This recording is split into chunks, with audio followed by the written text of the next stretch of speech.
Bonjour à toutes et à tous et bienvenue dans le podcast NFL de The Free Agent. Ce soir, c'est moi, c'est Mika qui vais présenter le podcast en compagnie de Flav. Salut Flav. Salut Mika, salut tout le monde.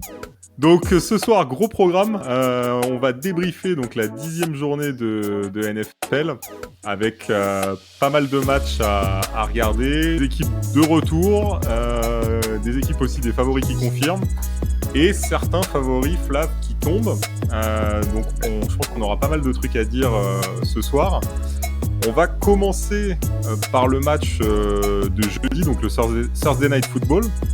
Un match d'anthologie entre les Ravens et Miami, avec victoire de Miami du coup sur des Ravens qui n'ont pas fait un gros match.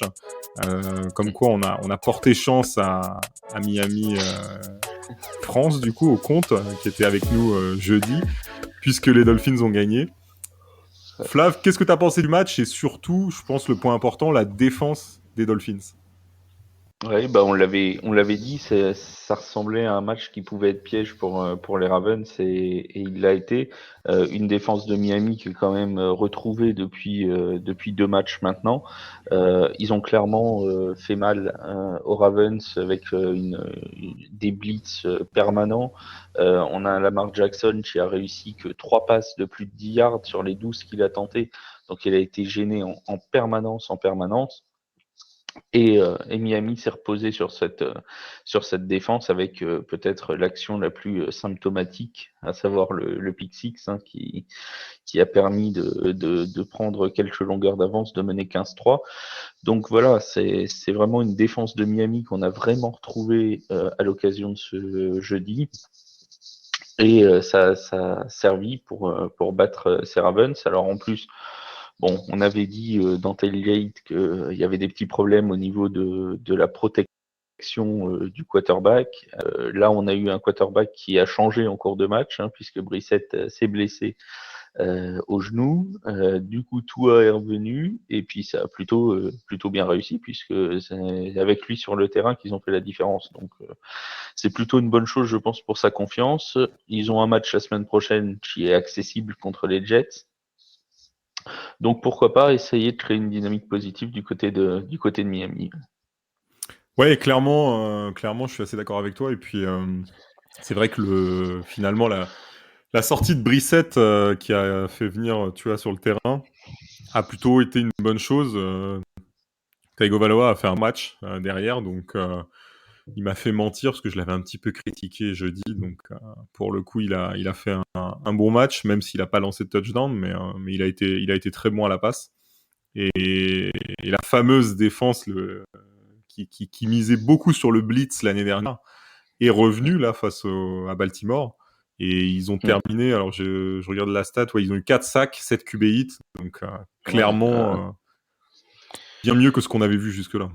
Ouais. Oui, ils les ont vraiment gênés, ils les ont vraiment bien gênés. Et après, on peut parler aussi de l'attaque des Ravens, hein, qui a peut-être pas été non plus formidable. Un petit quelque chose de symptomatique, c'est Sammy Watkins, hein, qui perd le ballon donc Ouais. sur le touchdown derrière de Howard et qui rate aussi une passe. Enfin, j'avoue que sur le premier la première action, l'une des premières actions du match, il se retrouve dans la end zone et il tend pas les bras, bizarrement, sur une passe de Lamar Jackson, alors qu'elle semble quand même atteignable. Donc il avait l'air un peu à côté de ses chaussures, le pauvre Sammy Watkins. Jeudi, les Dolphins en ont profité. Ils ont clairement, ils se sont basés sur leur force de l'an dernier, savoir une défense qui gêne le quarterback. Et ça a marché. Donc tant que ça marche pour eux, je pense qu'il faut rester sur cette tactique-là. On en discutait avec Pierre de Dolphins France jeudi. On disait que c'était l'une des clés pour que les Dolphins aillent mieux. Ils l'ont appliqué. Visiblement, les Dolphins vont mieux. Oui, je dirais même que ça a gêné le quarterback, ça a gêné Lamar, mais ça a aussi bien stoppé le jeu de course, puisque les Ravens ont terminé avec 94 yards, ce qui est quand même pas habituel avec eux. Ils ont plutôt l'habitude de dépasser les 100 yards, et là, ils ont justement été canalisés par cette défense qui a mis beaucoup de pression. Comment tu vois un peu la suite, juste en 2 mots, des Ravens, parce qu'ils ont un calendrier qui est pas génial. Ils vont aller à Chicago. Et après, ils ont 2 fois Cleveland, Pittsburgh 2 fois, Green Bay, Cincinnati et les Rams. Ouais, bah le problème, c'est que c'est des équipes contre qui il peut tout se passer. C'est-à-dire que ce soit, tu l'as dit, Cincinnati, que ce soit Cleveland, que ce soit Pittsburgh, c'est des équipes qui, sur le papier, sont largement prenables pour les Ravens, mais qui sont capables de faire des très bons matchs aussi. Et c'est des équipes assez irrégulières. On a vu Pittsburgh, ils sont sur une série de non-défaites, mais ils sont pas forcément insolents dans tous leurs matchs. Les Browns, capables du meilleur comme du pire d'une semaine sur l'autre. Oui, ça c'est clair. C'est une division qui, mine de rien, reste ouverte. Hein. Les Ravens, ils sont pas à l'abri. Ils ont qu'une seule victoire d'avance sur les Steelers, sur les Bengals et sur les Browns. Et donc, il n'y a aucune équipe qui est complètement exclue, ni qui même exclue tout court de la lutte pour les playoffs. Et c'est ça qui la rend dangereuse, c'est qu'ils vont jouer jusqu'au bout. Quand encore tu as une équipe qui lâche complètement dans ta division, tu peux te dire que tu vas prendre 1 ou 2 victoires faciles. Là, il va falloir se battre pour tous les matchs pour les Ravens, et ça peut créer de la fatigue qui se sentira sans doute sur la fin de saison, voire sur les playoffs. Ouais, c'est clair. Je suis entièrement d'accord avec toi. Je pense que ça va être très disputé pour eux jusqu'au bout, jusqu'à la 18e journée, pardon. Il y en a une 18e Autre match cette année. Ben oui, non mais... On nous en a rajouté. On est content. On est content. Ah ouais, pour nous, c'est super. Tant que c'est pas une journée avec que des matchs Lions-Steelers, mais on en parlera tout à l'heure. On y reviendra. Ouais, on va y revenir. Ouais. Pas trop longtemps, mais on va y revenir. Du coup, Flav, on va parler d'une équipe qui, elle, avait besoin de se rassurer, ou en tout cas de se relancer. C'est les Bills, puisqu'ils ils ont perdu contre les Jaguars leur dernier match. Et du coup, c'était pas hyper enthousiasmant. Là, ils affrontaient une autre équipe du fond de tableau, les Jets. On peut dire que ça s'est plutôt bien passé pour eux, non ? Oui, ça s'est bien passé. On est à ce qu'ils rebondissent. Hein. On va pas se cacher. C'était vraiment la surprise, l'énorme surprise de la semaine dernière que leur défaite du côté de Jacksonville. On s'attendait à une réaction. On l'a eu. Hein, Josh Allen qui a retrouvé son talent aussi à la passe. Hein. Il fait 21 sur 28 avec 366 yards, de touchdown et une interception. Donc vraiment très très bien.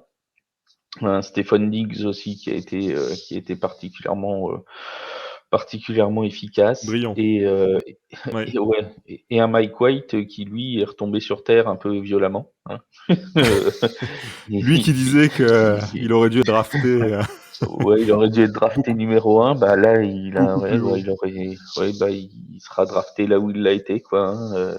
On rappelle ses stats quand même. Hein. 24 sur 44, 251 yards, 4 interceptions.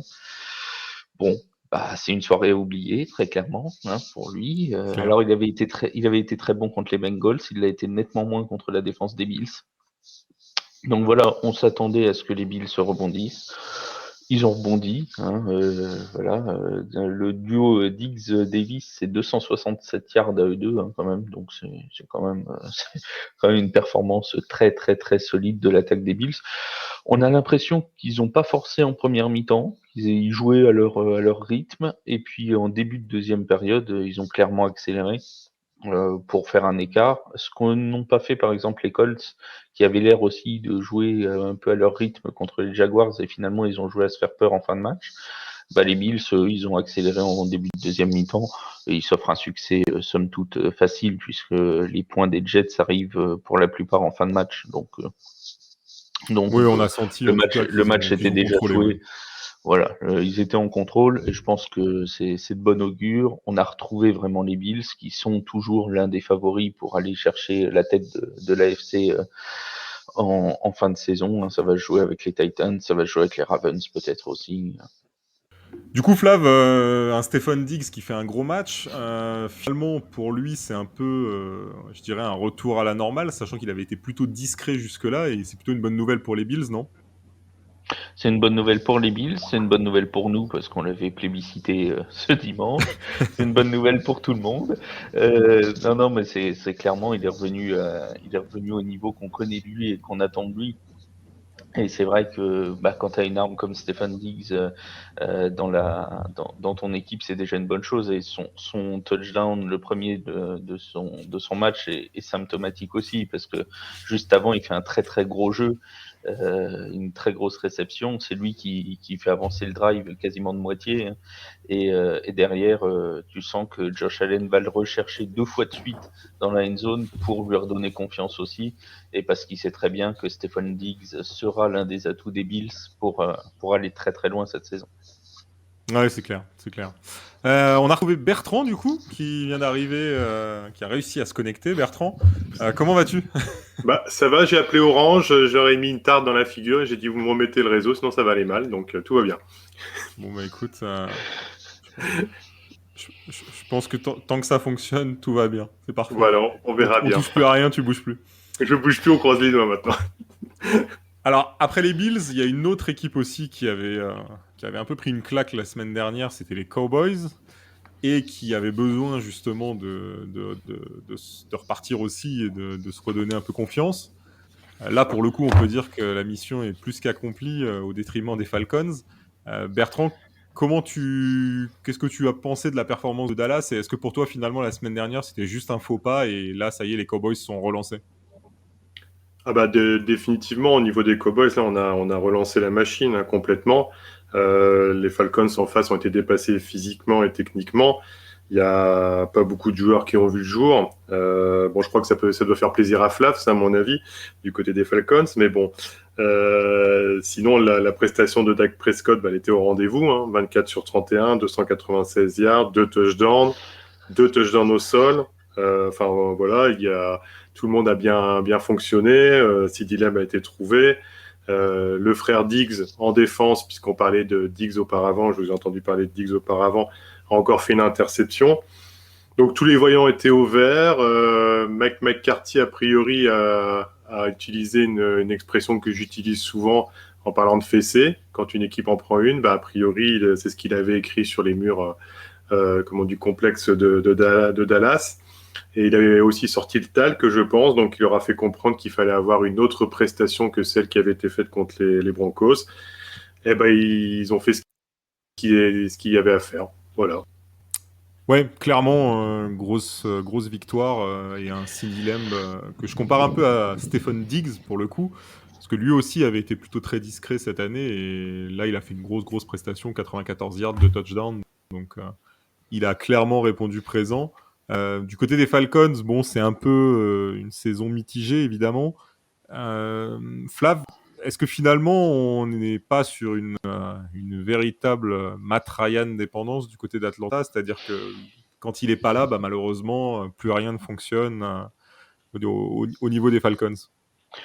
Oui, bon après il n'y avait pas grand-chose qui fonctionnait là depuis le début du match. Je veux dire, ils ont été complètement à l'inverse de ce qu'on disait pour Buffalo, qui avait pris son temps pour prendre de l'avance.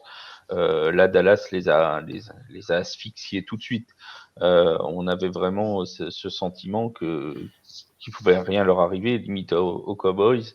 Dès le premier drive, tu vois Dak Prescott qui avance son jeu, voilà, il balance un jeu quasiment de 40 yards dès la première passe. Et tu sentais déjà que la soirée allait être longue, notamment défensivement pour les Falcons. Mais là, rien n'a marché, ni défensivement, ni offensivement. Kyle Pitts a essayé de faire ce qu'il pouvait, le pauvre. Il finit avec 60 yards, ce qui est déjà pas mal. Mais tu sentais qu'ils étaient dépassés techniquement, qu'ils étaient dépassés physiquement. C'était c'était vraiment une agonie, ce match, pour les Falcons et pour leurs supporters. Je pense aussi que c'était pas simple. Mais voilà, les Cowboys, on le dit depuis le début de la saison, c'est pas facile à prendre. Bon courage à ceux qui vont les prendre en playoff, parce qu'il va y avoir du boulot. C'est vraiment une équipe sur qui il va falloir compter jusqu'à la fin de la saison. Et ce pouvoir d'avoir su rebondir tout de suite après une grosse déconvenue montre que c'est vraiment une équipe sur qui il faudra compter. Ouais, c'est clair. Petite question pour vous deux. Je commence par Bertrand. Est-ce que Dallas peut remporter la NFC cette année? La NFC. Ah oui, je pensais que tu allais finir par la NFC Est, mais là, ça, on sait que c'est évident. Non, de toute façon. non, là, je pense que ça va. Non, il n'y a pas trop de suspense. est-ce qu'ils peuvent terminer premier en NFC et du coup avoir 2 avantages, c'est-à-dire ne pas jouer les wildcards et avoir l'avantage terrain? Ben, pour le coup, c'est une forte probabilité parce que au final, on se rend compte que Arizona n'est pas si loin de faire quelques couacs durant sa saison, surtout s'il y a un blessé ou autre. Après, il y a les Packers qui peuvent les embêter si ils sont sur une bonne lancée. Je pense qu'on abordera le sujet par la suite. Mais oui, les Rams ont aussi fait un petit faux pas. Ça sera peut-être pas le seul. On en reparlera également aussi, je pense. Ouais, je pense que les Cowboys ont la capacité de pouvoir finir premier de la NFC par rapport à la structure, par rapport au jeu qu'ils développent, par rapport à la constance et l'équilibre qu'ils ont retrouvé dans leur équipe. Je vois pas ce qui pourrait les empêcher de finir premier de la NFC. Ok, Flav, t'es du même avis? Je mets quand même les Packers légèrement devant. J'ai quand même les Packers un peu devant. Bon, j'oublie pas les Cardinals, hein, évidemment, mais le problème des Cardinals, c'est qu'ils ont une division qui est difficile avec les Rams et tout, et peut-être qu'ils pourraient laisser des plumes dans ces duels-là. Mais pour moi, Green Bay est encore un peu devant. Après, encore une fois, l'avantage des Cowboys, c'est leur division, eux, pour le coup, parce qu'ils finissent quand même sur les derniers matchs, ils jouent Washington, ils jouent New York, ils rejouent Washington, ils prennent une fois les Cardinals, mais c'est à domicile, c'est à Dallas, Ouais. et ensuite ils vont chez les Eagles. Donc sur les 5 derniers matchs, c'est largement jouable pour eux. En fait, là où ils ont un virage à négocier, c'est les 2-3 prochains matchs. Ils vont jouer à Kansas City la semaine prochaine, ils reçoivent Las Vegas et ils vont jouer au Dôme de la Nouvelle-Orléans ensuite. C'est ces 3 matchs-là qui feront si là, ils arrivent à prendre 2 voire 3 victoires, à mon avis, ils seront très très durs à aller chercher parce que derrière, la fin de calendrier semble largement accessible, alors que du côté de Green Bay, c'est un petit peu plus compliqué quand même, hein, parce qu'ils prennent les Rams, les Vikings 2 fois, les Browns une fois, les Ravens, donc c'est quand même un petit peu plus compliqué au niveau du calendrier, mais sur l'impression générale, je mets quand même les Packers un petit peu devant. Ok. Sachant quand même que je fais juste une aparté, c'est que la saison est tellement improbable, c'est-à-dire qu'on a tellement d'équipes qui peuvent gagner contre une autre alors qu'on ne les attend pas, que franchement, moi je vois pas pourquoi les Cowboys pourraient pas faire un faux pas à un moment donné, ou les Packers aussi. Donc c'est très dur de se prononcer puisque tout le monde peut gagner contre tout le monde pratiquement. Maintenant, avec tout ce que l'on voit, il y a plus trop de certitude quand même. Ça c'est certain. Après, c'est ce qu'on disait tout à l'heure avec Mika sur le premier match et sur la division. L'importance de la division, c'est que là, contrairement à ce que connaissent Baltimore, par exemple, ils vont très rapidement avoir le titre de division. Dallas, c'est quasiment certain. Et donc, du coup, ils n'auront pas forcément des adversaires toujours très mobilisés, si ce n'est par les choix de draft, en fin de saison.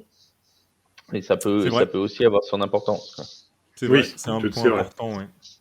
Tout à fait. C'est un point important. Il y aura aussi quelque part la gestion aussi de la fatigue avec cette journée supplémentaire. À voir comment les équipes vont le gérer. Mais ouais, c'est vrai. C'est vrai qu'il y a aussi ce point-là. La draft va avoir un impact sur certaines équipes. Ok, messieurs. Je pense que pour les Cowboys, on a fait le tour. Mission accomplie. Ils se sont rachetés. Contrairement à une autre équipe qui, elle, a vécu une journée plutôt difficile, Tampa Bay, les champions en titre, qui se déplaçaient dans la capitale américaine, à Washington. C'était un peu le remake des playoffs de l'année dernière, mais avec un dénouement complètement différent, Bertrand. Une défaite pour Tampa Bay et une défaite plutôt, avec un match pas terrible quand même.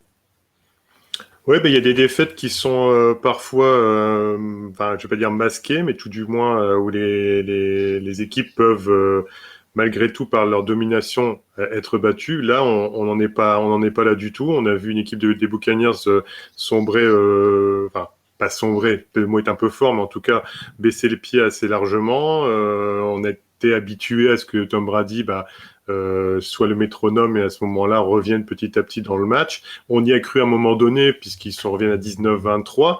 Je pense que tout le monde s'est dit, spectateurs comme beaucoup de monde sur le bord du terrain, ils vont réussir à repasser devant et à gagner le match. Là, pour le coup, ça a calé. parce qu'on a vu une équipe de Washington qui était appliquée en attaque, qui était sérieuse en défense, ce qu'elle nous avait pas montré depuis le début de la saison. On a quand même un drive de 10 minutes à la fin. Enfin, voilà, qui d'ailleurs ce qu'aurait pu faire Tom Brady dans les grandes heures, mais un drive de 10 minutes en fin de match avec 21 jeux et qui finit sur un touchdown. Donc c'était voilà comme je disais auparavant, un match surprenant où on s'attend pas à ce que l'équipe de Washington fasse ça vu ses dernières prestations. Et les Buccaneers marquent le pas, mais je pense que c'était une petite erreur. À mon avis, ils reprendront les choses comme il faut contre les Giants, en espérant que ça n'arrive pas en tout cas. Ouais, à mon avis, du côté de New York, on doit être un peu inquiet. Flav, ils sont tombés sur une défense de Washington finalement qui termine avec aucun sac, un seul QB hit. Étonnant parce qu'en général, les équipes qui battent Tom Brady, c'est des équipes qui souvent lui ont pas laissé trop de place, pas trop de temps dans la poche. Là, finalement, c'est autre chose qui a fonctionné. Peut-être tout simplement Brady qui était dans un mauvais jour. Oui, je pense que Tom Brady était déjà pas dans un très très bon jour. Quand tu vois que à la fin du premier quart-temps, il est limité, je crois que c'est 12 yards ou quelque chose comme ça. Enfin bon, c'est 18 yards, Ouais, c'est ça. un punt et 2 interceptions déjà dans le premier quart-temps. Ouf, tu te dis que la soirée va être longue. Pour moi, les Buccaneers, ils ont souffert de ce qu'ont souffert beaucoup d'équipes. C'est le retour de bye week cette saison. Il y a vraiment quelque chose qui se passe sur les retours de bye week et sur les premiers quart-temps, voire les premières mi-temps suite à la bye week. C'était arrivé aux Ravens contre les Vikings, c'est arrivé aux Cowboys contre les Broncos, c'est arrivé aux Buccaneers contre Washington, où vraiment tu as l'impression que ça leur a coupé complètement les pattes, qu'il n'y a plus d'automatisme, qu'il n'y a plus rien. Tu avais l'impression qu'il ne trouvait personne, Tom Brady. Parce que certes, il n'est pas dans un très bon jour, mais il faut voir aussi la maladresse de certains de ses receveurs, hein, parce que des ballons droppés, il en a eu une bonne paire aussi. Forcément, quand tu laisses des occasions à Washington, la première interception, ça se termine par un field goal, il en balance une, bah forcément, il y a un moment où l'écart commence à se faire. Je suis d'accord avec Bertrand sur le fait que à 19-23, bon, on pouvait se dire peut-être que Tom Brady va nous faire du Tom Brady, mais si vous vous rappelez bien, on s'était dit exactement la même chose sur le match contre la Nouvelle-Orléans, où ils étaient revenus à 4 points aussi, il avait le ballon et il l'a perdu. Et Ouais. il restait 5 minutes à jouer, il avait 4 points de retard, on s'était dit oulala, ça sent pas bon pour les Saints, et il a perdu le ballon. Donc ça fait quand même 2 fois qu'on se dit bon, il va nous faire du Tom Brady, il va revenir, et sauf que bah ça revient pas. Alors je suis pas inquiet pour eux, Qui hein, vieillit. non, oui, peut-être. Non, je suis pas inquiet pour eux, ils reviendront et tout. Ce qui me fait mal pour Washington, c'est la blessure de Chase Young, pardon. Oui. C'est un gros coup dur. C'est dommage parce qu'ils ont vécu une très belle soirée et ça vient entacher leur soirée, mais sur la performance globale, effectivement, il n'y a rien à dire sur ce qu'ont fait les Washington. Ils ont joué comme il fallait qu'ils jouent et le dernier drive de Heineke est particulièrement remarquable. 10 minutes qui se terminent par un C'est touchdown. exactement ce que j'allais. Il a mangé le chrono comme il fallait le manger. Et en plus, derrière, il met 7 points et bah, il tue le match. Hein. Il restait, même s'ils n'avaient pas marqué de touchdown, il restait 25 secondes à l'horloge pour remonter tout le terrain. Quoi. Donc, c'était vraiment. Il a fait un drive parfait. Ouais, il a fait un super drive et en plus, c'est vrai que autant il est capable de faire des matchs très compliqués, autant là il a fait un très bon match. Il est capable de tomber devant la zone. Mais c'est ça, ouais. C'est exactement ça. Et là, je trouve qu'il a fait vraiment un très bon match. Ils ont très bien utilisé aussi Antonio Gibson, même si en nombre de yards, c'est flagrant, c'est 64. Mais c'est 24 à la défense, il marque 2 touchdowns. Donc c'est vrai qu'ils ont très bien géré en tout cas ils ont été privés de McLaurin pendant un moment du match où il était sorti sur blessure pendant quasiment un quart temps et demi, il n'était pas sur le terrain. Ouais. Donc c'est quand même voilà, ils ont fait sans leur meilleur défenseur pendant la moitié du match et sans leur meilleur receveur pendant on va dire au moins un tiers du match aussi. Donc c'est quand même une belle performance globale d'équipe. Hein. Mais toutes les planètes étaient vraiment bien alignées pour Washington. Hein. Moi, je vois sur les 4 premiers drives, ils ont scoré les points. C'était une soirée où tout était bien aligné, donc tout fonctionnait bien. Ils ont bien créé leur victoire. Après, même en défense, les Buccaneers n'ont pas démérité. Hein. Devin White, il a encore fait 13 plaquages et 2 sacs. Puis Lavonte David a été présent, donc je pense que c'est un soir où tout va bien pour une équipe. Et puis bon, l'autre en face, ça a beau faire ce qu'elle veut, ça passera pas même si elle est plus forte. C'est aussi paradoxal parce que Tampa a été très très efficace sur le pass rush. Ils ont 5 plaquages, 8 hits, 11 plaquages pour perte. Et quand tu as ce genre de stats, en général, tu prends pas 29 points et c'est ça qui est paradoxal dans la rencontre. Messieurs, moment plus difficile. C'est pas le quiz. C'est passer au choc de la semaine. Ça y est, le choc de la semaine. Les Lions qui étaient en déplacement à Pittsburgh pour un match alors sans Big Ben, puisqu'il était positif au Covid, avec Mason Rudolph qui occupait le poste. Et le premier match nul de la saison, 16-16. Flav, ton impression sur cette rencontre qui a été assez compliquée à vivre devant notre poste? La bonne nouvelle, c'est que les Lions ne sont pas perdus. L'autre bonne nouvelle, c'est que Najee Harris a retenu une règle en NFL, à savoir qu'on pouvait faire match nul. Donc ça fait déjà 2 bonnes nouvelles dans un match insipide, c'est déjà bien. À mon avis, vraiment, ce qui représente le mieux cette rencontre, pour ceux qui ne l'ont pas vu, vous pouvez vous contenter que de ça, regardez que la prolongation. Ça représente tout le match en général. J'irai même plus loin. Je dirais, si vous avez vu notre article d'aujourd'hui, que fallait-il retenir de la 10e journée, on a mis le tweet du field goal tenté par les Lions en prolongation. Je pense que ça résume le match, en fait. C'est fantastique. Ouais, c'est clair. Non, mais rien quand tu prends la prolongation, tu vois, t'as quand même les Lions qui te relâchent des ballons des interceptions qui semblaient toutes faites, qui passent entre leurs mains. T'as les Steelers qui s'amusent à faire des fumbles, et je parle même pas de la dernière action où ils sont limite en position de field goal avec 10 secondes à jouer et où notre ami avec son nom autrichien relâche le ballon. Freiermuth. Voilà. Relâche le ballon, il oublie de sortir en touche et il relâche le ballon. Enfin, tu te dis, mais des erreurs, c'était erreur sur erreur dans un temps cataclysmique avec un froid pas possible. Enfin bon, bref, il y avait rien qui allait, quoi. Il y avait rien qui allait dans ce match-là. Clairement, s'il y en a qui se sont arrêtés là-dessus, on va avoir du mal à leur vendre pendant une dizaine d'années que la NFL peut être spectaculaire, hein, parce que là, c'est clair. Là, il y en a qui vont être traumatisés à vie. C'est pas la meilleure pub pour la ligue, ça c'est clair. Et vraiment, allez regarder, il a raison Mika, allez regarder le field goal de Santoso, c'est l'un des meilleurs field goals que j'ai vu de l'histoire de la NFL. Je crois que là, clairement, on touche au sublime. Le caméraman en a perdu le ballon, tellement il était... c'est clair. C'est vrai. Tellement, il s'attendait à ce que le ballon parte en l'air, mais non, il est parti vers la end zone. En fait, c'était une passe. Il nous a tenté une passe au pied, Santoso. Je sais pas. Il s'est cru au rugby, je ne sais pas. Il a fait un truc. Alors, du coup, dans ce match, Bertrand, est-ce qu'il y a quelque chose à retenir? Est-ce que peut-être la prestation de Najee Harris, DeAndre Swift, je sais pas, est-ce que tu as quelque chose quand même de cette rencontre? Oui, alors moi je vais juste te dire que malgré tout, parce qu'on en rigole et j'espère que ceux qui ont regardé le match ou qui voudraient regarder le match pourront rire, c'est que ça fait partie de la NFL aussi, le genre de match de ce type-là. Après, ce qu'on peut retenir, c'est que, allez, si on parle plus sérieusement, c'est que Détroit a posé le jeu au sol quand même. Ils ont mis 229 yards avec un joueur au nom imprononçable, Igwe Bouquet, voilà, et Jefferson, où ils ont cumulé ensemble. Donc ça, c'est bien pour les Lions. Après, voilà, je vais te dire que ça, quoi. Il y a que ça qui a été relativement correct. Comme l'a dit Flav, on a eu les fumbles, les snaps ratés, les interceptions ratées, des extra points ratés, 14 tentatives en red zone par les Steelers ratées, TJ Watt qui se blesse, Fitzpatrick qui se blesse, Goff qui est maladroit. Voilà, je crois que j'ai résumé, hein, je peux pas faire pire.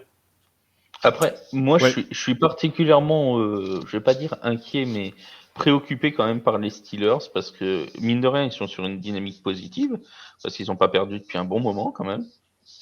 Mais tu regardes, il y a aucune victoire nette, quoi, tu vois. Ils ont battu en prolongation les Seahawks alors que c'était Russell Wilson venait de se blesser. Ils ont gagné de justesse contre les Bears sur un dernier field goal dans les derniers instants. Là, ils font match nul contre les Lions. Alors certes, c'est une équipe qui est en lutte pour le titre de division et même pour une bonne place en AFC. Mais franchement, moi, je suis supporter des Steelers, je suis pas tranquille sur ce que j'ai vu dimanche et depuis 2-3 semaines. Alors, Ils ont un classement qui... Par rapport à ce que tu dis, je vais vous donner 2 petites stats, mais juste une chose, les Steelers ont aussi raté quand même l'occasion d'égaler en fait les Ravens sur le bilan, puisque Baltimore ayant perdu, ils auraient pu égaliser à 6 victoires, 3 défaites. Donc là, je pense que c'est vraiment une occasion manquée pour eux. Et juste une petite stat, il faut savoir que c'est la seule équipe aujourd'hui qui est classée donc 2e de sa division qui n'a pas marqué, enfin qui a marqué moins de 200 points. Donc toutes les équipes ont marqué plus de 200 points, eux, c'est la seule à moins de 200 points en étant classée dans les 2 premières places de sa division. Et c'est l'une des 2 seules équipes avec un bilan points marqués, points concédés négatif, en étant dans les 2 premières places de leur division. Donc c'est vrai que c'est pas... Il y a eu des bonnes choses, mais il y a aussi eu des matchs très compliqués pour eux cette année. On est encore à la recherche du côté des Steelers d'un vrai match référence, tu vois, cette saison. C'est d'un match où on se dit, ça. là c'est bon, ils sont partis, ça peut être un prétendant pour une bonne saison, même des playoffs. Bah, pour l'instant, certes, après c'est plutôt rassurant dans un sens, ils gagnent sans être brillants, donc ou ils perdent pas, en tout cas, dimanche. Mais ça reste, voilà, j'attends vraiment d'avoir un match vraiment sur lequel ils puissent s'appuyer, quoi. Mais Oui, vas-y Bertrand. Excuse-moi, Mika. Tout ça au final n'est pas étonnant et je pense que là, la perte de TJ Watt va leur faire très très mal puisque c'est lui qui tenait le bateau à flot. Et là, pour le coup, s'il n'est pas là, je pense que ça va couler cette fois-ci. Oui, et puis à voir aussi, Big Ben va revenir. Là, ils ont Minka Fitzpatrick, qui est positif lui aussi au Covid. Donc tout ça va aussi, je pense, perturber un peu l'organisation. Vous avez parlé de match référence, et je sais que je vous l'avais pas mis dans l'agenda, mais je viens de m'en rendre compte. On va parler rapidement des Chiefs, qui justement tiennent peut-être leur match référence. Alors là, je sais que je vous prends au dépourvu, vous n'avez pas de stade, vous n'avez rien. Parce que alors là, je vais te reprendre, mais malgré tout, je me suis dit, à mon avis, il parle dans la liste que tu avais mis Rams contre Raiders, un truc comme ça. Alors je me suis dit, à mon avis, il doit parler de Raiders Chiefs, donc je l'ai préparé quand même. Voilà. Écoute, on va parler des deux, mais on va commencer. Je l'ai pas préparé, mais je l'ai vu, donc ça va, t'inquiète. On va commencer par les Chiefs. Alors, ma question, est-ce que les Chiefs tiennent enfin leur match référence et est-ce qu'ils ont lancé la saison Bertrand? J'allais dire, je vais laisser partir les Flav. Il a vu le match en premier, donc en entier a priori. Donc, mais bon, je vais en parler. Pour moi, oui. Maintenant, attention. Oui, ils ont rejoué. Ils ont restructuré leur attaque en faisant en sorte de repartir sur une base de passe courte aussi, même si on a toujours les envolées et l'innovation de Mahomes. Mais malgré tout, je prendrai pas ça sur un seul match. À mon avis, j'attendrai de voir un autre match pour être sûr que les choses se sont bien remises dans l'ordre. Alors effectivement, là, on a retrouvé une prestation de Chiefs Super Bowl, 516 yards en attaque, 9 sur 15 sur les third down. Voilà, ils ont encaissé seulement 299 yards sur le match. Bon, je pourrais passer en revue le reste des statistiques de l'effectif, mais on a Hill qui a été présent, il a marqué 2 touchdowns. Tout le monde a été à la fête puisqu'on a eu des points marqués par Edwards, Gray, Pringle, même des noms qu'on n'entend pas souvent. Donc oui, ça a été une prestation d'ensemble plus que bien, mais je dis, il y a eu des surprises cette année. J'attendrai un prochain match pour être sûr que les Chiefs se soient remis la tête à l'endroit. Alors justement, prochain match pour les Chiefs, ce sera à domicile. Ils vont enchaîner 3 matchs à domicile avec la bye week au milieu de tout ça. Mais le prochain, c'est contre Dallas, Flav. Et justement, gros test. Alors toi, qu'est-ce que tu as pensé de leur performance? Et surtout, Mahomes a 406 yards, 5 touchdowns lancés. Qu'est-ce que tu en as pensé? Est-ce que tu penses qu'ils sont lancés et qu'ils ont une chance contre les Cowboys ou qu'ils vont retomber dans leur travers? Alors, ils ont une chance contre les Cowboys, mais on va surtout très rapidement savoir si effectivement c'était un coup d'éclat dans une saison très mauvaise, ou si les Chiefs sont vraiment de retour. Je pense qu'on sera fixé lundi prochain. S'ils font la même performance contre les Cowboys, alors clairement on pourra penser que le début de saison très poussif était un très gros accident de parcours, parce qu'il a quand même duré un petit moment, mais qui sont vraiment revenus. S'ils retombent dans leur travers à reperdre des ballons, parce que j'en ai parlé hier dans Tailgate, mais je reviens là-dessus, ce qui a vraiment changé du côté des Chiefs aussi, c'est ils n'ont quasiment pas perdu de ballon, pas d'interception pour Patrick Mahomes, et tout de suite, quand tu es à 35 sur 50, 406 yards, 5 touchdowns, 0 interception, bah évidemment, ça te change un match. Hein. On peut pas... C'est clair. C'est un moment, c'est très clairement la défense aussi qui a été très bien, qui a été très très bonne, parce que mine de rien, à part donc ils prennent un touchdown de Renfro en première mi-temps, mais c'est vrai que sinon ils ne prennent que 82 yards avant la mi-temps. Donc c'est une défense qui a été quand même très très solide, qu'on n'avait pas vu à ce niveau-là depuis un bon moment cette saison. Donc tous les voyants ont été ouverts pour les Chiefs. Reste à savoir si c'était une éclaircie dans une mauvaise saison, ou si c'est vraiment le retour des Chiefs surpuissants qu'on a connu ces dernières saisons. Sachant que Tyrann Mathieu, je ne sais pas si vous avez vu la déclaration, mais aurait dit les vraies équipes du Super Bowl, on les voit pas en octobre-novembre. Donc lui, il peut dire ce qu'il veut. Globalement, peut-être qu'il se rassure aussi, mais je reste persuadé qu'il faut voir un autre match avant de juger. Et sachant que d'ailleurs le Cowboys Chiefs reste un des matchs pour la semaine prochaine où on est le plus indécis, je pense, sur les pronostics, puisque moi, il y en a que j'ai pas hésité sur celui-là. J'ai hésité entre les deux, mais voilà. Quand même, j'ai mis ma préférence sur une équipe. Ouais, alors, pour le coup, c'est vrai que ce sera, je pense, le décisif. Flav, tu parlais d'une saison plutôt mauvaise des Chiefs. Malgré tout, ils sont premiers Ils de leur sont en tête de division, division. de l'AFC West, ouais. Premiers devant les Chargers et les Raiders et les Broncos. Ouais. Donc, ce qui est finalement pas trop mal. Ils sont sur 3 victoires consécutives, donc ça, Ouais. pour l'instant, ça, on va dire que bon an mal an, ça va. Mais effectivement, vrai test dès la semaine prochaine face à Dak Prescott. On verra ce que ça donne. Ça va être, à mon avis, très, très intéressant. Ah On oui, va ça va être passer intéressant. Pardon. Non, je disais juste, oui, ça va être intéressant. On va passer à un autre match. Et pour le coup, je pense que là, vous n'allez pas me contredire, certainement aussi. Une autre équipe qui tient son match référence, New England, les Patriots, qui ont roulé sur les Browns avec un Mac Jones en pleine forme, un Ramondre Stevenson pareil. Donc finalement, les rookies qui font la loi. Flav, comment tu vois cette équipe des Patriots? Et on en a un peu parlé hier dans Tailgate, mais finalement, est-ce que c'est un vrai contender cette année pour un run vers le Super Bowl?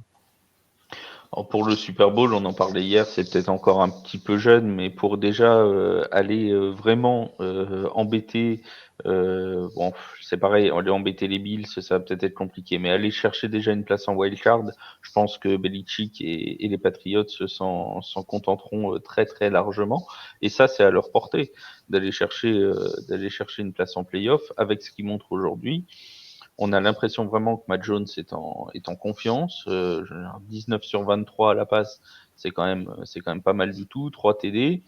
On a aussi, et ça on sait que c'est l'une des forces des équipes de Bill Belichick, mais une défense qui commence à presque plus prendre de points. Ils ont pris seulement 13 points, je crois, sur les 2 derniers matchs. 6 contre les Panthers et 7 contre les Browns. Et là, on commence à poser des bases solides, parce qu'on avait dit, oui, bon, ils ont battu les Panthers. Bon, les Panthers, c'était un peu au fond du seau. Bon, d'accord. Ils ont battu les Jets largement. Oui, d'accord. Mais c'est les Jets. Oui, sauf que là, ils battent les Browns. Des Browns, certes, diminués par des absences, notamment sur leur jeu de course, mais quand même, 45-7, ça commence à compter. Et on va commencer à prendre les Patriots au sérieux. Ouais. Bertrand, toi, qu'est-ce que t'en penses? Et surtout, comment tu vois la performance de Mac Jones, plus largement sa saison? C'est le quarterback qui a été drafté donc en dernier sur le premier tour de la draft, à la 15e position. Il a vu des joueurs comme Trevor Lawrence, Justin Fields passer devant lui. Finalement, comment tu vois ça et est-ce que c'est ça est-ce que c'est lui le vrai bon pick de cette draft 2021? Là, avec les performances qu'il a à l'heure actuelle, assurément, c'est le bon pick de 2021. Il n'y a rien contre Justin Field, Trey Lance, Wilson et Lawrence qui ont été pris auparavant. Mais simplement, hier, il nous a fait, on va dire, soit un Tom Jones ou un Mac Brady, comme vous voulez. Il était la réincarnation de Tom Brady l'espace d'un match. Et je dirais, si c'était vraiment la réincarnation, sur les autres matchs auparavant, il a quand même fait plus qu'un quarterback plus expérimenté ferait. Moi, je vais mettre une petite pièce et je vais me lancer. Je vais dire quelque chose qui va peut-être être repris et on va se moquer de moi, mais je vois bien plus loin que les playoffs pour les Patriots. Je les vois peut-être aller au Super Bowl par rapport à beaucoup de choses, par rapport à un équilibre d'équipe, par rapport à une expérience du coach, par rapport à la montée en puissance progressive de l'équipe, par rapport au fait que tout le monde est impliqué.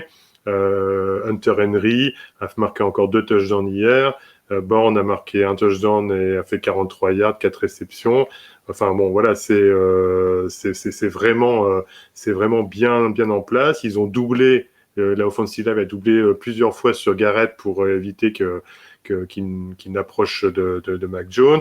Ils ont une défense infranchissable. Enfin voilà, je fais l'article dessus là, mais globalement, moi je prends ma petite pièce en disant que je vois bien les Patriots et on en reparlera plus tard. Peut-être que vous me reprendrez dessus, mais au Super Bowl. Tu notes, hein, Flav? C'est pas notre genre. C'est pas tu notes bien, s'il te plaît, dans le cahier où on note tout ça, tu le marques. Mais en plus, simplement, moquer des mauvais pronostics, non, c'est pas, on n'est pas comme ça. Et dernière chose, Belichick implique également des rookies et les fait réussir, puisque Stevenson, 20 courses, 100 yards sur les 184 et 2 touchdowns. Bon, franchement, ça veut dire que là, tout le monde est bien impliqué dans l'organisation, tout le monde est au top. Pourtant, voilà, les Patriots sont pas ma franchise préférée, mais globalement, je reconnais quand une équipe est vraiment, est vraiment au top, avec pas d'individualité et pas d'ego à ce moment-là qui viennent troubler, comme on pourra reparler sûrement sur une autre franchise, l'équipe, quoi. Donc je prends note pour le Super Bowl. Alors, en plus, pour te donner un argument supplémentaire pour défendre ta théorie, les Patriots, cette année, c'est 4 victoires à l'extérieur sur 4 matchs. Donc pour eux, on sait qu'ils n'auront pas l'avantage du terrain. Logiquement, ils ne devraient pas remporter l'AFC. Mais jouer à l'extérieur, ça leur pose pas de problème du coup. Même mieux qu'à domicile. Donc ça c'est un argument supplémentaire pour ta théorie.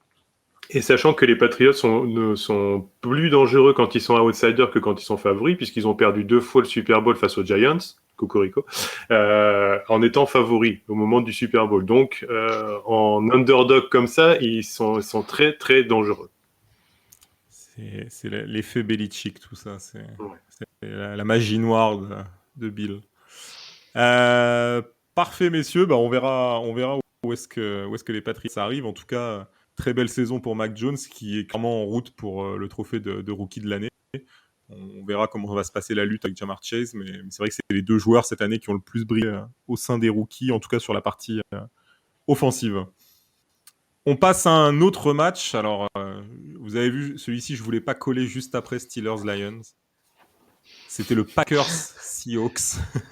ça faisait trop d'un coup, sinon. Non, mais je suis sympa, je vous ai mis quand même quelques matchs entre les deux. Oh là là, tu nous as mis des points. Voilà, je préférais faire comme ça, je sentais que j'allais vous perdre sinon. Donc, les Seahawks qui ont retrouvé Russell Wilson, les Packers qui ont récupéré Aaron Rodgers de retour de Covid, toujours pas vacciné, mais de retour de Covid. Et un Lambeau Field où il faisait froid, il a neigé toute la journée, même si le terrain finalement était déneigé, il avait été bâché. Donc ça allait pour jouer. Mais c'est pas pour autant qu'on a eu un grand match, puisqu'on a gagné, pas difficilement, mais un peu dans la douleur, 17-0. Et 2 quarterbacks qui n'ont lancé aucun touchdown de la rencontre. Donc un super match offensif, 3 interceptions, aucun touchdown. Flav, ton ressenti sur le match et sur ces T'aimes bien Packers qui finalement sont à 8-2, donc bon, T'aimes bien me faire bien parler en parti premier pour... sur les matchs pourris, c'est ça? Ouais, mais comme t'es supporter des Saints, je sais que t'es un peu rodé. Tu sais que c'est ma came, les matchs pourris. Je sais que ça te fait pas peur. Ah non, oh non. Moi, Oh là là. je fonce tel A.J. Dillon dans la défense des Seahawks. Euh, non, mais blague mise à part, oui, alors tu disais on a retrouvé Russell Wilson, je suis même pas sûr qu'il était totalement en santé parce que sur certains lancers, il semblait quand même encore bien gêné au niveau de sa main. Je sais pas si les Seahawks l'ont pas mis un peu tôt. Ça n'enlève rien à la performance, notamment défensive, et c'est ça qu'il faudra retenir, je pense, pour les Packers. Vraiment une défense de Green Bay qui moi m'apparaît comme l'une des meilleures là en ce moment, et vraiment déjà contre les Chiefs, hein, ils avaient été bons la semaine dernière. Là, je crois que c'est la seule fois que Russell Wilson n'a pas marqué, laisser l'équipe de Russell Wilson à 0 points. Il me semble que c'est la première fois de sa Ouais, carrière. c'est en 50 rencontres, c'est la première fois que son équipe termine avec Et- 0 points Voilà. quand il était sur le terrain. Et Flav, ça reste une t'as vu performance. Flav, t'as vu comment il était heureux de le dire, hein, Mika? Oui, c'est la première fois. Ouais. On a Non, mais senti attends, toute la joie. attends, j'en ai une pour toi aussi, Bertrand, t'inquiète Ah pas, bon? parce qu'il y a quelqu'un qui nous a dit dimanche dans Tailgate que c'était le match à regarder. Oui. Ah oui, oui. Si vous vouliez adorer la NFL, qu'il ne fallait surtout pas manquer ce match-là, eh bien, vous Bravo, saurez là. maintenant que dans chaque Tailgate, il ne faut pas écouter les conseils de De Bertrand. Bertrand, attends, j'ai rien dit. Ceux de Mika, vous pouvez les écouter sans aucun problème. Non, mais voilà, on a vraiment une attaque de Seattle qui s'est cassé les dents. T'avais l'impression qu'ils étaient sans solution. Ils auraient pu jouer 8h30. Je sais même pas s'ils auraient mis un point, quoi. C'est vraiment, ils étaient sans solution contre la défense des Packers. Les Packers, Ouais. eux, ont réussi à avancer un peu, à construire des drives, pas toujours très brillants, en s'appuyant sur Davante Adams notamment, et sur A.J. Dillon. Ils ont réussi à avancer. Bon, Mason Crosby a eu du mal à finir le travail, mais il a fini par y arriver quand même. Donc voilà. L'essentiel est sauf, on va dire, pour les Packers, et ils sont rassurés au moins défensivement, donc c'est déjà ça de prix. Ouais, pour illustrer juste la contre-performance des Seahawks et de Russell Wilson, ils ont réussi à se présenter une seule fois en red zone de toute la rencontre. Évidemment, ça n'a pas donné de touchdown, sinon oui. vous le sauriez. Mais Avant, les Packers prenaient un touchdown à chaque fois que quelqu'un Exactement. arrivait en red zone, mais ça c'était avant Washington. Depuis qu'ils ont arrêté Washington, ils arrêtent tout le monde. Depuis que t'es Taylor et Nicky tout seul, du regard, tu vois.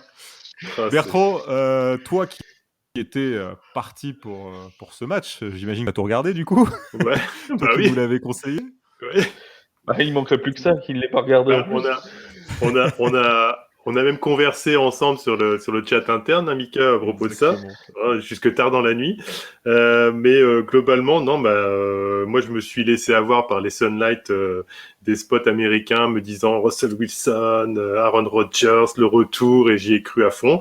Et ben voilà, je vois que les joueurs NFL ont du mal à s'adapter à l'hiver qui approche, hein, puisque le Steelers-Lions a été une purge à 2 degrés. Bon, je pense qu'il faisait pas plus chaud du côté de Green Bay, donc ils ont un petit peu de mal à s'adapter au froid, là, je crois, en ce moment. Non, mais comme si je parle sérieusement, Flav a tout dit. Russell Wilson, il est revenu trop tôt. Hein, voilà, on a beau dire je pense que Geno Smith aurait pu faire le match et il n'aurait pas fait pire. Lockett et Metcalf, c'est 49 yards à eux deux sur le match. Voilà, là, c'est un peu la catastrophe. Les Packers, ils ont été impressionnants en défense, même si par rapport à d'autres équipes, ça se voit pas. Je ne veux pas dire que ça se voit pas trop sur la performance. Il n'y a pas de coup d'éclat, mais c'est une défense régulière et équilibrée qui arrête son adversaire tout au long du match. Et puis Kevin King justement a fait son interception, Adrian Amos également. Voilà, la seule ombre au tableau pour les Packers, Aaron Jones qui est perdu. Alors, peut-être pas pour le reste de la saison, mais peut-être que Mika a plus d'infos que nous. Moi, je voudrais mettre juste un petit point d'interrogation. C'est sur Mason Crosby, Parce que là, globalement, je ne sais pas ce qui se passe chez nos kickers en règle générale, mais je vois bien que la fonction de kicker, c'est vraiment un fil de psychologie très fin. Et qu'il suffit qu'à un moment donné, ils cogitent trop et puis Bon, ça alors, part en alors vrille, c'est un fil psychologique, mais c'est aussi des pieds. Santoso, il n'y a pas Ouais. que psychologique. Ouais. Ouais. Mais Mason Alors, Crosby, c'est quand même plus surprenant. Je Non, pense mais qu'on pourra Mason, refaire une émission complète sur les kickers et même un article. ouais. C'est vrai que on a vu quand même beaucoup de loupés entre Crosby, mais Crosby c'est pas nouveau. Hein. C'est l'une de ses plus mauvaises saisons. D'ailleurs, c'est le kicker qui a Oui, mais raté le c'est plus cette cette saison. année. C'était quand même quelqu'un de fiable les années d'avant, quoi. Tout à C'était fait, pas. tout à fait. Et C'est. cette saison, Et tu regardes il a vraiment du Tucker mal. aussi, il en a raté un. Il en a Ouais. raté un pas trop difficile cette semaine, alors que c'est quand même l'un des mecs les plus fiables Ah, de la il en NFL a mis d'autres aussi. très importants aussi cette année. Bien Donc, sûr, bien on sûr, va le bien sûr. pardonner. Mais oui, oui, oui. Et puis, bah, je te parle même pas du côté des Saints. Hein. On préfère pas en parler. Non. Ouais, mais même du côté des Bengals, même il y a même du côté des Jaguars aussi. Il a mis, je sais plus, ils ont mis 8 ou 9 journées à marquer un field goal. Enfin, ça a été très compliqué. Pour en revenir aux Packers, les Packers, c'est 4 victoires à domicile cette année sur 4 matchs. On approche de plus en plus des températures négatives dans le Mhm. Wisconsin. Et Rodgers a vraiment insisté après le match en interview en disant que pour Green Bay, il y avait vraiment un intérêt très important à justement terminer premier en NFC pour avoir l'avantage terrain.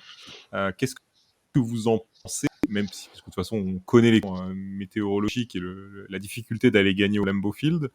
Est-ce que vous pensez que ça peut être ça la clé aussi pour les Packers du succès, on va dire, cette année, cet avantage terrain? Oui, oui, oui, bah, clairement, de toute façon, pour les équipes qui ont des terrains, entre guillemets «difficiles», c'est toujours un avantage. Tu prends les Bills de Buffalo, c'est pareil. Si jamais ils sont en tête de l'AFC, sachant Ouais. que derrière, au mois de janvier, il y a de fortes probabilités pour qu'il y ait au moins un match où il neige à Buffalo pendant les playoffs. Bon, bah, ce sera un avantage parce qu'eux sont habitués. Alors c'est vrai dans certaines autres conditions. Avec la franchise que je connais bien, on dit souvent que le dôme de la Nouvelle-Orléans est aussi réputé comme très difficile à jouer à cause du bruit. C'est le cas à Seattle aussi pour d'autres, pour Oui, les mêmes même raisons. Denver à cause de Mais l'altitude aussi. Mhm. voilà, au Denver à cause de l'altitude, donc il y a des terrains comme ça très particuliers. Le Lambeau Field en fait partie et pour l'ambiance et pour le froid qui y règne. Et quand je vois que dans le calendrier qui reste, il y a les Rams contre les Packers J'allais l'aborder, ouais. qui est censé être un gros match de cette NFC, mais avec des Rams qui Sauf vont si aller Bertrand du le dit. Hein. côté, voilà, qui vont aller du côté du Lambeau le 28 novembre. Alors, on n'a pas les prévisions météo, mais on peut penser qu'il fera pas beaucoup plus de 0 degré. Voilà, c'est clairement mieux dans ce sens-là, que ce soit Green Bay, Los Angeles, que Los Angeles, Green Bay pour les Packers. Et ça pourrait être un match charnière pour la suite en NFC, voire pour la suite de la saison en général. Moi, globalement, je vais pas vous vendre ce match-là parce qu'on ne sait jamais avec mes prédictions. Mais de toute façon, je serai sur un autre match ce jour-là. Je serai sur Giants Eagles et ça, c'est pour Oui, ça d'autres vaut raisons. mieux, ça Voilà. vaut mieux, c'est sûr. Voilà, ouais, effectivement. On a hâte. Hein. Ah bah j'ai fait un travers de la gorge la saison dernière et ces deux confrontations-là. Enfin bon, c'est un autre débat. Passons, revenons sur nos Packers. Alors, Mais on va En terminer. plus, Oui, juste vas-y, Flav. Le Packers Rams, en plus, il est juste avant la bye week des Packers, il me semble. Hein. Donc, en plus, c'est un match où ils pourront vraiment y aller à fond, entre guillemets, parce que derrière, ils ont une semaine de repos. Donc, c'est vraiment un match qui va être intéressant et qui va être très, très bon à suivre. Ouais, ouais, exactement. Et ça va être vraiment, vraiment important. Je voulais juste faire un commentaire concernant Aaron Jones. Donc, effectivement, il y a eu des grosses inquiétudes hier. Il était, même lui, en fait, quand il a été rejoint de sa famille, il était en larmes. Et finalement, en fait, l'IRM a montré que il avait été touché au genou, enfin au ligament, mais que ça n'était pas grave. Et logiquement, il devrait être absent maximum 2 semaines. Donc, pas trop d'inquiétude du côté de Green Bay. Surtout avec un AJ Dillon qui a été plutôt bon et c'est notre Derek Henry à nous, donc on va Oui. compter dessus. Et par rapport aux conditions Euh, difficiles. par rapport aux conditions difficiles, je rajoute juste que ça confirme bien ma prédiction sur les Patriots, c'est que eux vont avoir aussi, parce que je pense que l'hiver à Boston, si on se souvient bien, il est pas mal non plus, hein, il n'est pas dégueulasse comme on dit. Ouais, donc Foxborough, c'est pas terrible pour ça. Ouais. voilà, C'est pas donc il très va chaud, falloir aller hein. les jouer là-bas aussi. C'est vrai. Messieurs, on va attaquer le dernier match de notre podcast. Pas des moindres, c'est le Monday Night Football. Donc, avec des Rams qui se déplaçaient sur le terrain des Niners. On était plutôt tous d'accord C'est tous sur, gaufrés, dis-le. sur une victoire assez facile des Rams. Alors là-dessus, j'ai été repris les Rams avec se ça, sont mais pliés. à vous entendre, parce que j'ai écouté l'émission n'étant pas là, donc j'ai écouté l'émission attentivement. Et alors là aussi, il y a de quoi rigoler quand même, hein, parce que quand on entendait que les Rams allaient passer à l'Est Blaise, franchement, là, pour le coup, j'ai pensé à vous quand j'ai vu le match. Hein. Alors après, on a quand même évoqué que ça pouvait être un match piège, il faut le dire. Mika l'a mais- évoqué. Rendons Ouais, à César Mika l'a ce qui lui évoqué, appartient. voilà. Mika l'a évoqué. Mais Moi, pas du tout. on s'attendait clairement pas à un match comme ça de la part un des Niners et deux des Rams, avec deux premiers drives dramatiques, on va dire. Bertrand, qu'est-ce que t'en penses, sachant qu'en plus, c'est quand même la deuxième défaite d'affilée pour les Rams, après avoir perdu contre Tennessee. Est-ce que tu penses que c'est le début d'une mini-crise, on va dire, du côté des Rams, mini-crise de résultats, ou est-ce que c'est juste deux petits faux pas contre des équipes à Tennessee qui est une équipe plutôt forte, et hier le faux pas contre des Niners qui réussissent trop finalement à la franchise des Rams. Bah, comme tu viens de le dire, il y a déjà, il y a deux choses. Je dirais pas aussi fort d'un côté et de l'autre. Bon, déjà, face aux 49ers, les Rams n'ont jamais, sur les 4 dernières rencontres, ont toujours perdu. Donc ça, c'était déjà un premier élément. Mais ce qui était quand même le plus inquiétant pour moi, c'était de voir que Stafford, que vous avez décrit hier comme un MVP potentiel, c'est quand même c'était la déliquescence sur 2 matchs quand même globalement là. On va dire, on ne peut pas dire qu'il avait eu la prestation d'un futur MVP. Bon, déjà ça c'est un premier point. Il a été ils ont été bouffés au sol complètement par l'attaque des 49ers. Donc il y a vraiment eu une prestation globale des 49ers où on a retrouvé, je dirais, une attaque. Je me souviens que Kyle Shanahan avait dit après la défaite contre les Cardinals que les éléments n'avaient pas été bien préparés, qu'ils n'avaient pas bien préparé leur semaine, que les joueurs avaient été trop confiants.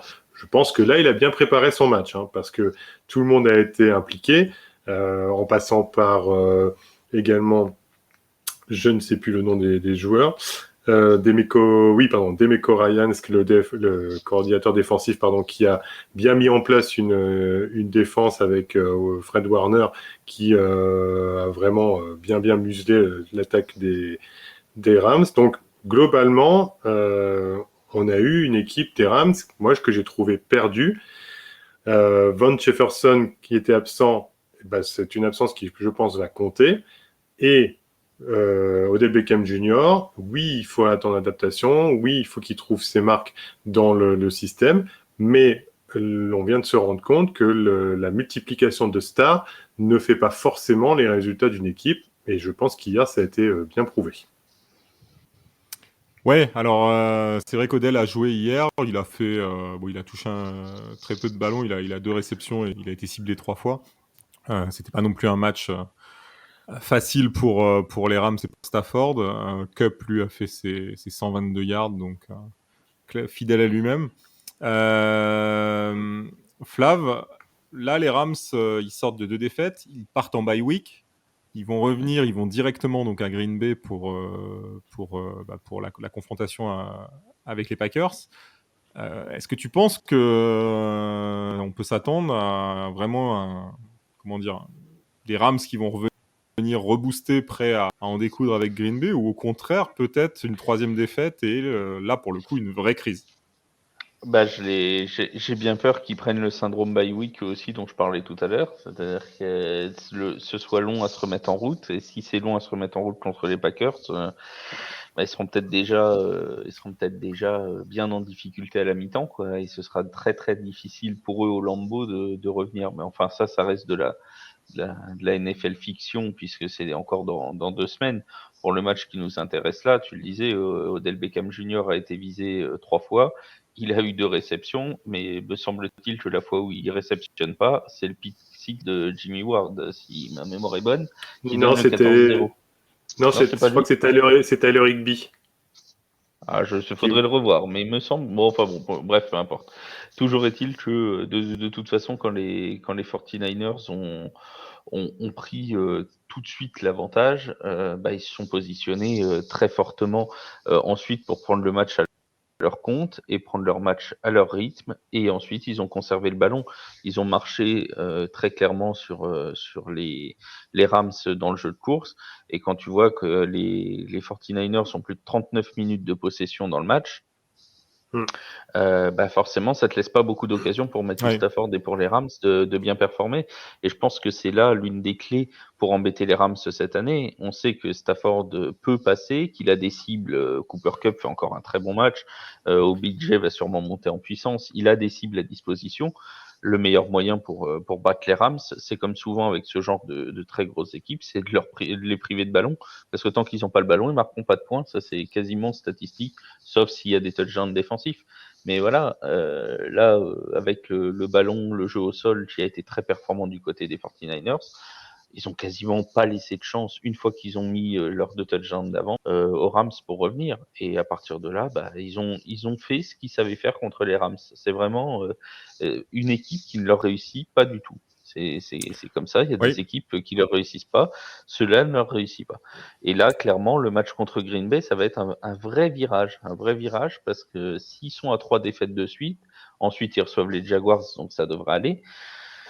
Mais là, j'ai envie de te dire qu'avec 2 défaites, c'est pas trop gênant, étant donné en plus que les Cardinals sont perdus et qu'ils vont rejouer les Cardinals, donc ils peuvent encore prendre le tiebreaker et revenir à hauteur des Cardinals. Ils peuvent aussi revenir à hauteur des Packers sans les bâtons. Ils ont encore leur destin dans leurs mains, quoi. Mais c'est sûr que s'ils ont 3 défaites de suite et que les Packers et les Cards commencent à prendre 2 victoires d'avance, ça va être plus compliqué pour aller chercher plus tard la top place en NFC, c'est certain. Ouais, c'est clair. Je confirme, la première interception, c'est sur une passe profonde vers Odell. La première interception, moi je pensais que c'était sur le retour de touchdown en fait, qui avait demandé. Non, la toute première, c'est une passe. D'ailleurs, c'est une passe complètement manquée de Stafford. Oui, qui n'est pas terrible. Très parce mauvais que choix. Stafford a raté souvent des cibles faciles et il n'était pas au niveau clairement qu'on avait vu de lui depuis le début de saison. Il y avait des fois des cibles complètement ouvertes. Bon, par chance, c'était pas Odell Beckham, donc on n'aura pas de vidéo. Mais il a eu parfois des cibles ouvertes qu'il a ratées complètement, quoi. Je crains que le papa d'Odell Beckham soit déjà avec son téléphone dans les tribunes pour le prochain match. Il est en train de faire ses petits montages. Sachant que les Rams aussi ont accumulé beaucoup de pénalités. Ils ont énormément de pénalités depuis même le début de la saison. La semaine dernière, face aux Titans, ils avaient 11 pénalités pour 115 yards concédés. Donc ça a continué. Et c'est vrai que même les 49ers ont fait des drives de 11 minutes pour 93 yards, de 8 minutes pour 91 yards. Enfin voilà, ils les ont privés de ballon et ça a été tout ça, tout le match. Et après, je dirais même en deuxième période, ça fait comme beaucoup de matchs. Et, là, il y a eu plus une gestion, on va dire, de nouveau des 49ers. On a eu quand même plusieurs punts dans le troisième quart.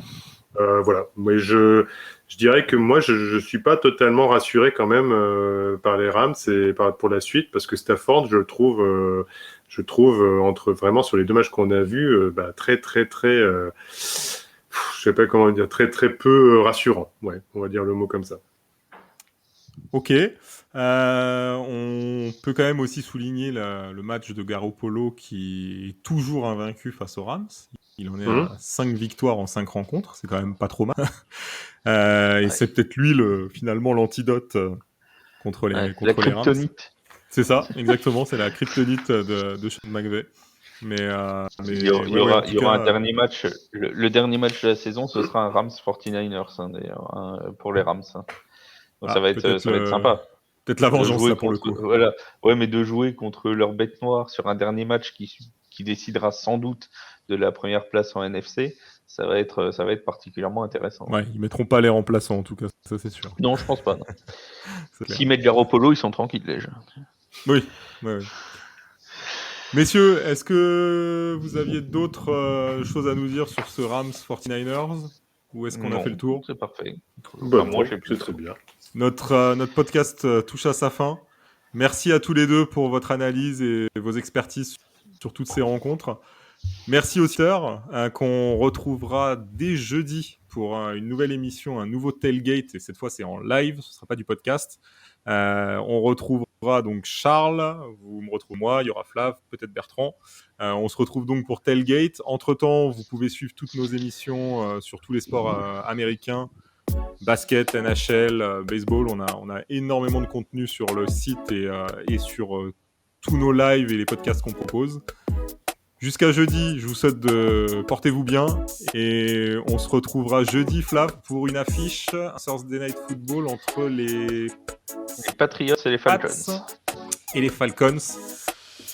On espère que les Falcons afficheront un meilleur vis-à-vis là, en tout cas. Oui, j'espère, parce que si les deux équipes affichent le même visage que dans cette Week 10, ça risque de tourner assez rapidement. Ouais, là ça risque de faire mal, c'est clair. C'est certain. Merci à tous en tout cas, merci les gars, et on vous dit à jeudi. Bonne soirée, ciao. Merci Mika, bonne soirée, à bientôt Flav. Salut.